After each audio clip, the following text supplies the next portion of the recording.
Hey, Sam, guess what? What? Mid-season report cards are in. Yes, they are.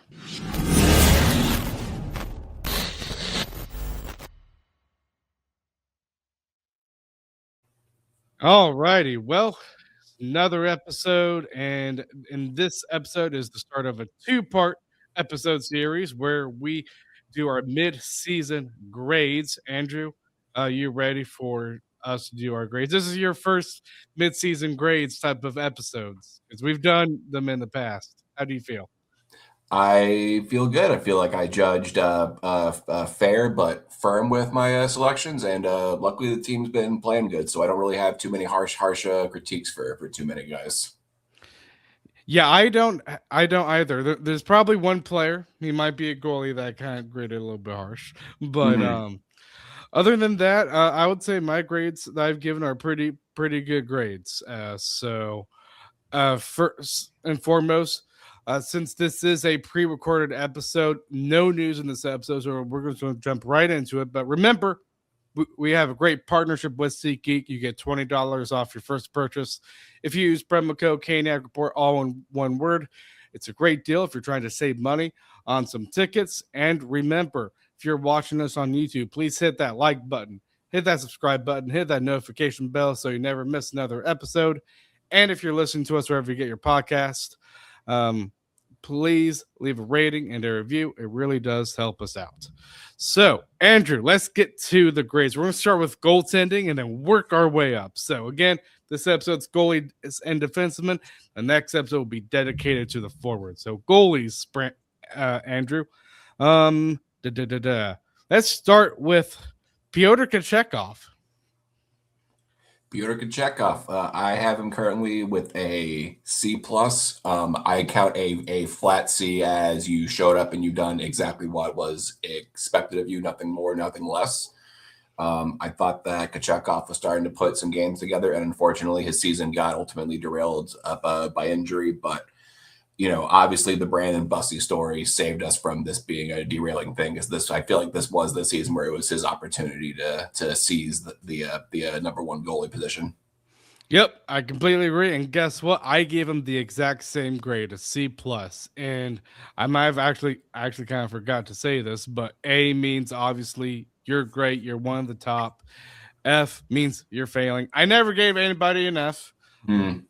but uh, there's A, B, C, D, and F, and obviously we have the plus and minuses just to be a little bit more specific because it's not as straightforward sometimes with some of these players, is it, Andrew? No, it's not. And unlike me in high school, a lot of these players are not doing their best impression of a whale and only coming up above sea level when they really need air. There's a lot of A's, and B's on this one. Yep, I would completely agree. Honestly, just looking at the grades that I've given, it kind of reflects my report card. So we both agree. Kochekov C plus. We thought this was going to be the season, but like you said, Brandon Bussey came in, kind of stole the show. But even before he got hurt, Andrew, I thought Kochekov started to get pretty good. Yeah, it's really unfortunate both for the team and for him as an individual because he was starting to put some games together. And even though I don't think anything's going to change where this team stands with Bussy, I think PK would be a much more desirable 1B goalie at this point. Yes, I completely agree. The next player, Frederick Anderson, Andrew. And this is the only player that I have below a C. I gave him a D grade because he has been pretty rough in the first 41 games. Now, recently, so again, we're kind of recording this just to give you guys a time. We're kind of recording this after the Washington game, but recently I think Anderson like has been decent, but first 41 games, since that's what we're judging on, I don't think he's been good, so I give him a D. I went ahead and gave him a little bit of benefit of the doubt and gave him a C minus almost entirely because of his recent play. For our listeners, these are going to be pre-recorded. So this is coming after that 3-goal collapse against Washington, where I thought that Freddie pretty much stole a point from the Capitals tonight. So I do think he's starting to put it together. Just given his past track record with this team, I'm going to give him a C minus for some wishful thinking. But that being said, 2 weeks ago, it's a D if not an F. Yeah. I was considering enough, but I gave him just a little bit of grace. We'll give him a D plus with a chance to do some extra credit to graduate on time. Yes, definitely. The next player, Andrew. This player obviously a lot better of a grade because the next goalie is Brandon Bussey. I gave him an A plus. Like I could not go lower than that because of how good he's been playing. Yeah, A plus has overachieved anything we could have possibly thought from the guy. From interviews I've seen with him, I think he's even just kind of enjoying the ride, and hopefully this becomes just a long-term thing. Hopefully this is just who he is. In my notes, I wrote down Bus A plus next. Like I don't know what else we got to say. It's an A plus. Yes, definitely. And when you set NHL records too, like to me, that's why I kind of factored into like I mean the first NHL goalie to win 18 games in their first 20. That's insane. Like I gotta give him an A plus. So that's it for the goalies. And Andrew, let's go ahead and get to our defensemen. And just to let you guys know, Jacob Slavin's not on this list because I don't think it'd be fair to give him a grade because he only played only a few games, Andrew. Yeah, handful of games here and there, and even in the few games he has played, he's shown a little bit of obvious rust, but he is settling in nicely. So we'll give Jacob a pass from anything, and let's just hope that his health holds up. Exactly. Yep. And he'll be in the final grades. Again, we do midterm grades, and then at the end of the season and including playoffs, this will be kind of like an off-season episode, but we'll do our final grades. But he will be in that. So Andrew, let's start with Jalen Chatfield. What grade did you give him? Make sure I'm actually being honest with myself and not being put on the spot. I gave Chatfield a C plus. The plus is only coming because I think the last couple of weeks he's been excellent, but overall C. That might sound like an insult when we're, some guys are going to get higher grades than maybe they would deserve amongst their peers just based on what was expected of them. I think Chatfield has been maybe like just that like water line of what you can expect from Chatfield. So not in any risk of losing his roster spot, not being a detriment to the team. But I only think in the last handful of games we've really seen him kind of hit that high ceiling of what he can do. So I'm going to give him a bit of a harsh C plus with a lot of upside to grow. So I gave him a different grade. I gave him a B. And the reason why I gave him a B is because I think he's been playing good, but he hasn't been playing at the level that he has been playing in previous seasons. Because I think in previous seasons, Andrew, we've seen more desperate hockey from him. I think we've seen his wheels get going a little bit more because we know Chatfield is an excellent skater. I just feel like we've seen that more in previous seasons than this season, but I'm not going to say he's been playing bad. So that's why I gave him a B. Yeah, I think that that's fair. So we'll round it to a B minus. Again, I think he's played good. Like I'm not trying to overly critique the guy, but he's always had a little bit of a level that I think he's capable of getting to that he hasn't yet. I do think we've seen a little bit of that in these past handful of games, but there's an offensive upside with that guy just because of his speed that I don't think he's fully reached yet. And the last few games we're starting to see it. So A lot of although I thought the Washington game was a little bit rusty. The whole team decided to play for 10 minutes and then just hope that Freddie could bail him out, which is unfortunate because that guy needs all the wins that he can get right now. So we'll be you'll be hearing our opinions on that from an episode prior, of course, but we're obviously a little miffed. Yeah, we definitely are. The next defenseman, Andrew, is a new player for us this season. That is Mike Riley, a player that's played quite a few handful of games. Andrew, I'm gonna give Mike Riley a B, just because I feel like I would say the biggest contributor of why I gave him a B and I don't like playing the comparison game, but when you compare him to the likes of like a Ty Smith that we had last year because he was kind of in that same role. I think Mhm. Mike Riley is a lot better than a guy like Ty Smith. And I think there have been times I remember the Islanders game where he had that impressive wraparound goal. Mm. He's played really good, solid games, but it's not like at a level where I give him an A. Yeah, I think of late, some of his more recent starts he's gotten, it hasn't been quite to the same level that we saw to start the season. I agree But to that. yeah, so like if I had to pick someone to come in, if like waivers and stuff wasn't a factor, I would be leaning more Nystrom over Riley as the 7. But that being said, I gave him a B also, mostly because I think with the injury bug this team had to start the year, if Riley doesn't step up the way that he did, then this season really could have gone a different way pretty quickly. So I'm going to give Riley a solid B, and I'm really glad that that's what we're calling a depth defenseman this year. Oh, I am too. He's perfect to be in that role as a depth defenseman. And I just hope he continues to be that. We need all the depth we can get, especially when it comes to playoff time, Andrew. Yeah, and I think as far as what at least right now is the 7 and 8, I think it. I don't think it's an over exaggeration to say that I think he and Nystrom are probably the best 7 and 8 that they've had going into a playoffs. Now, obviously, a lot can change between now and then. Yes. So help and no blockbuster trade provided. Yeah, I'm pretty comfortable with that being the fallback plan. Yep. The next player, Andrew. I thought this was easy, just like Brandon Bussey, but Shane Gostisbehere. You and I have said multiple times in previous episodes that he's been the MVP this season. I gave him an A plus because he's playing at another level that we've never seen him play at. Boy, he continues to show just how great he is offensively and defensively, which has kind of come out of nowhere. Yeah, I think behind Bussy, it's the easiest A plus on this team. Without Ghosts, this season looks a whole lot different. Having to step up on the defensive side of his game, being paired with Nikishin, who's had a couple of blemishes defensively, has been really impressive. And then you add the fact that he's scoring at almost a point a game clip.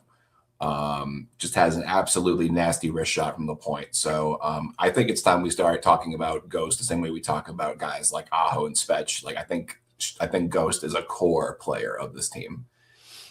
Oh, I do too. I mean, like right now as we're recording this, I believe he has like 37 points in 38 games. Just crazy, Andrew.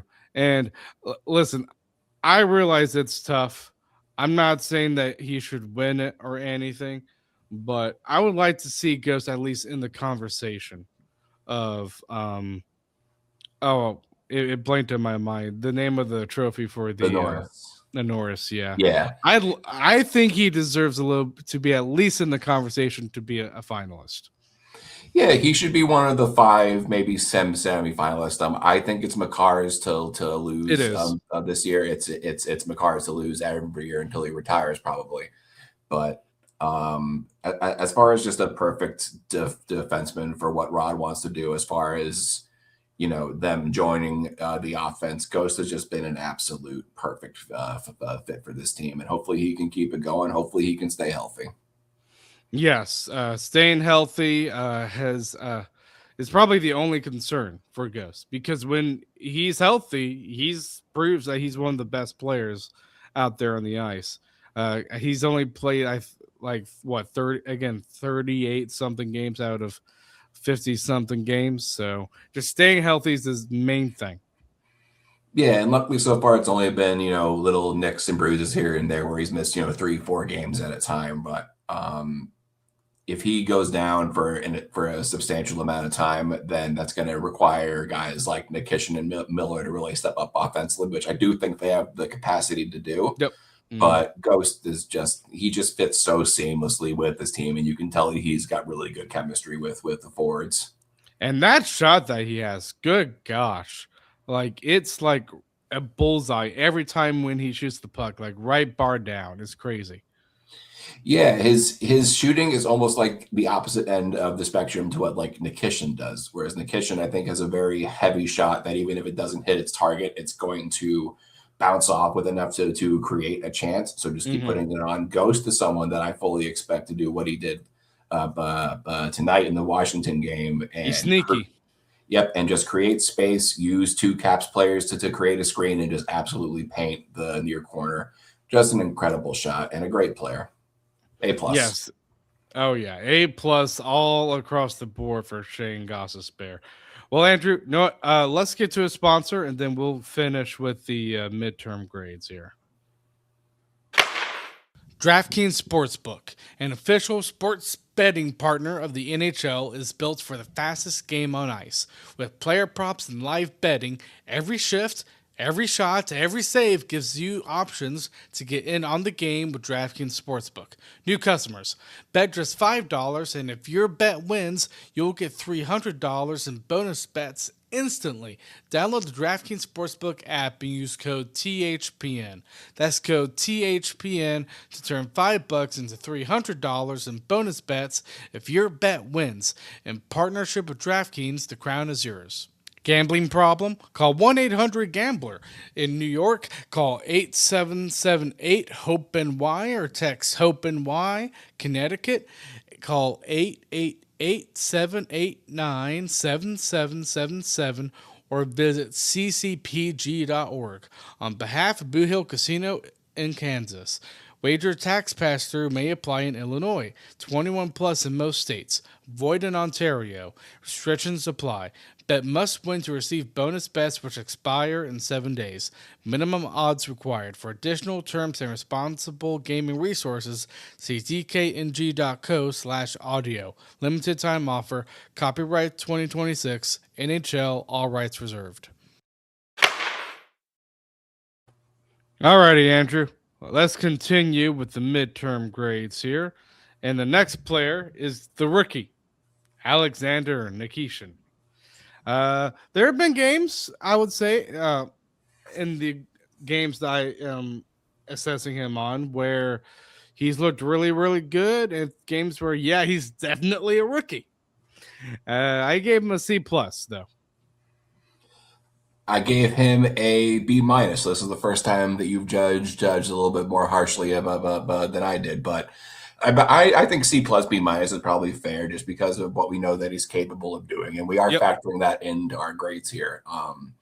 When he's made high-end plays, you can see it, whether it's the hits, the shots, even a couple of really good passes. That absolutely beautiful saucer pass to Jarvis against the Senators comes to mind. But when he makes a mistake, it's usually something like a guy is wide open in front of the net for a good 4 or 5 seconds, and it's like he just kind of goes on mental vacation. So I think it's all there for him. It's just kind of learning the speed and the intensity of the NHL. So B-, but not a concerning B-. Just it's a rookie growing into what he can be, and the grade's that low because of what he can be.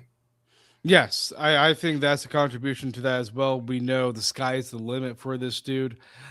Obviously, I think you and I both agree the biggest weakness that he probably has is learning the defensive side of the puck, because we know the offensive instincts are there. It's really, really good. I know we've been referencing the Washington game a ton, but he almost was able to get through 4 Washington players handling the puck into the offensive zone. So the guy has massive skill. Yeah. The future's bright. I think at this point it's mostly just the mental side of it. I think there's a little bit of a concern with how he plays. Maybe he doesn't have the foot speed to always recover from his mistakes, but as long as Ghost is going to keep stepping up defensively, or if he ends up getting paired with guys like a Miller or like a Slavin who do have a little bit of that more recovery side to their game, I think that's going to be fine. But for me, the biggest thing I want to see him do is become a little bit more selfish offensively, meaning just shoot every chance you get because of just the opportunities that it creates.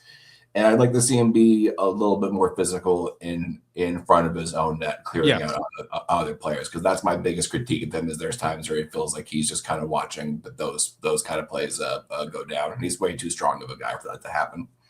Oh, I completely agree. When he's engaged, he will get physical, and those hits that he makes, these aren't puny hits, Andrew.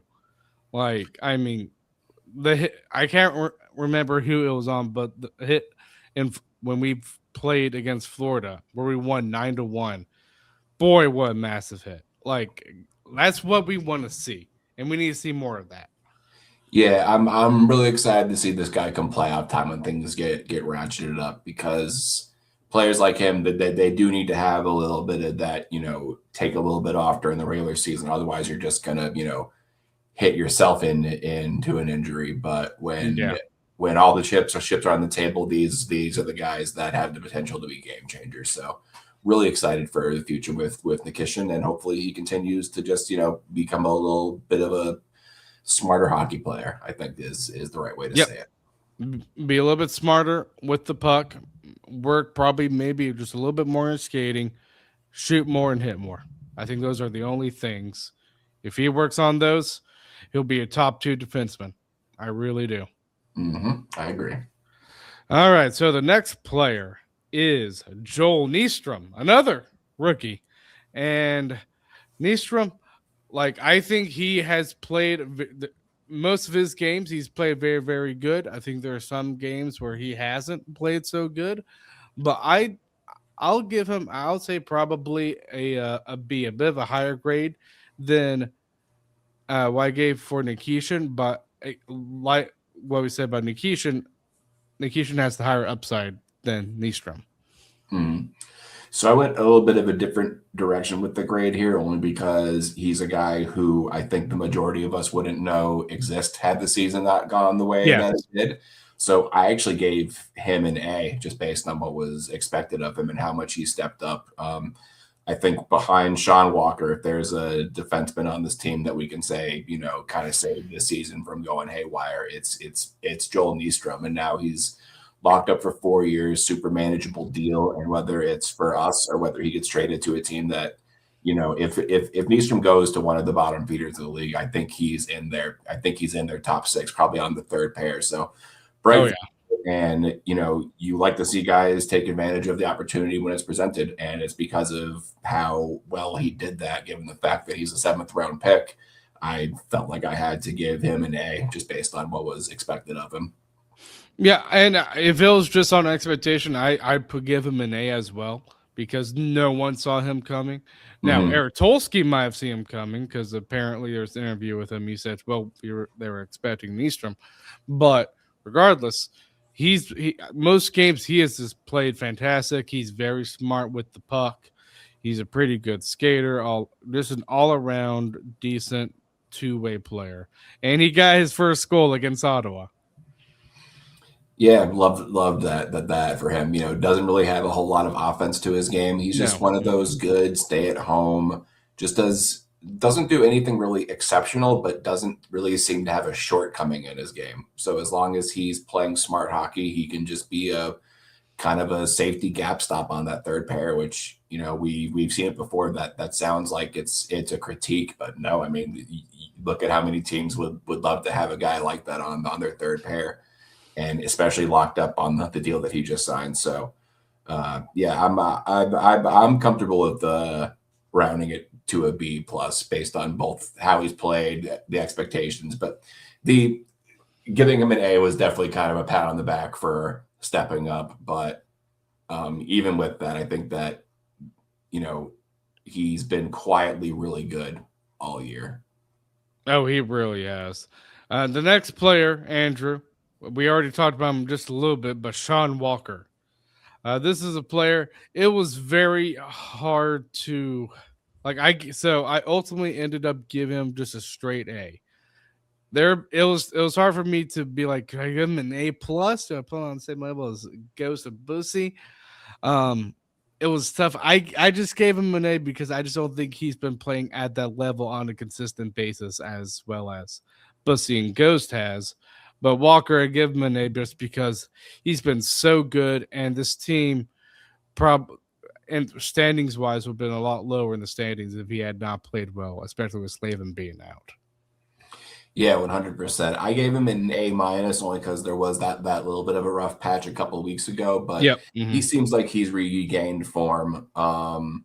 I've said this about a few guys in this episode, but I think it's the most true about Walker. He might have single-handedly saved the season with how many minutes he was playing, the way that he stepped up. He's had a couple of goals this year, so I think Walker deserves the A or the A minus, just because I think I might have nitpicked it a little bit more, but I think he's established himself as a big part of this team moving forward. Oh, he has. And that contract that he has, that is going to end up being such it's already a steal. Like, we signed him for a 5-year, $3.9 something million contract. Like, oh my gosh, the fact that we have him for like 4 more years or something at that contract, man, he's playing like a $7 million player. Yeah, and I mean, credit to their front office. There's not really a whole lot of contracts that you look at and you don't kind of feel that way about. Obviously the Kotkaniemi one's kind of the one that stands out. But I mean, maybe I love the player death, but maybe Stankoven, just a little bit. Maybe the Stankoven deal was definitely a bet on the future. Same with Blake. I think Blake has shown a little bit more return in the here and now than Stankoven has, but Stankoven's also being asked to learn to play center. So you have to factor that in too. So I think the best is yet to come with both of those guys. But I think Walker's a solid A player. I don't think you can really ask a whole lot more than what he's given the team this season. Yes, just a very good all-around player. And he has some offense too. Like, there have been some stretch. I think there was like one stretch in a few games this season, Andrew, where he was popping up quite a few goals. So he has a decent shot, I think. Yeah, and he's a good skater. He handles the puck pretty good, decent vision. So yeah, he's a guy who can get you some of those points from the blue line in the playoffs when you need a few of those lucky bounce goals. So short of him being part of the package for a trade, I see him as a very pivotal piece of this team going into the postseason and in their future. Oh, yes, definitely. The next player, Andrew.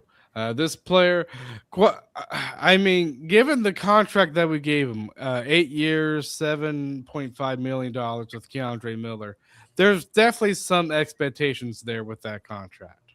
But with Miller, there are games where he hasn't been really good. So I would label him as probably maybe a roller coaster player. Games where he hasn't really been good, but games where when he's on, he's one of the best players on the ice. And I feel like there have been more good games than there have been bad games. So I would give Keandre Miller a B minus. That's actually what I gave him too. But B minus, definitely trending towards a solid B of late. Came out the gate hot, and then at this point, we should all expect this to happen. He hit that first year with the Hurricanes wall. Yep. And I think a lot of his mistakes, he was able to kind of bail himself out just because of how much of a freak athlete you can tell he is. Like, he's an incredible skater, but you can tell as of late, he's starting to get more comfortable in the system. I'd like to see some more offense from him, and I'd like to see a little bit more snarl, especially when we get into the postseason. Yes. But you can tell he's a big dude. Yeah, and you can see that the potential is there to do all of this, to do all of that. So if he's not, completely off his rocker, playing out of his mind when we're at just about game 60 with a pretty comfortable margin in the Metro, you don't want to make excuses for these guys, but he's a player where I look to the playoffs as his first real test, because I've been kind of willing to give him this whole season basically to kind of figure it out. And it looks like he's starting to. It does. Kind of the same thing with like Nikishin a little bit. I think once the playoffs come, I mean, physicality is a paramount, obviously. And like with Nikishin, Miller, I think, falls into that camp of he's expected to make pretty good physical plays. He needs to amp it up during that time. I'm sure you would agree with that. Oh yeah, 1,000%. And I don't think we've seen it again. Kind of like Nikishin, We just need to see more often. Right, exactly. They've both those players have shown flashes of what they can do. So as they get more comfortable in the system, as they maybe find out who they're supposed to play with, which I do think, Miller and Walker has been a very solid pair defensively. And obviously we've talked a bunch about Nikishin and Ghost throughout the season. But I think it's all there for Miller. I think it's just him just kind of getting more comfortable, and offensively is the big thing I want to see, because defensively I think he's been a lot better. He's great with his stick. Like, I wouldn't compare him to Slavin or anything, but he might be the second best poke checker on this defensive core when he's on his game. Mm-hmm. So he is. So if he can just take advantage of his speed a little bit more on the rush, I think that would be a great first year of a development for him here. Yes, it definitely will. So, Andrew, great episode on us grading the goalies and the defensemen. The next episode will be just on the forwards, and that's going to be a fun one. So we will see you guys next time.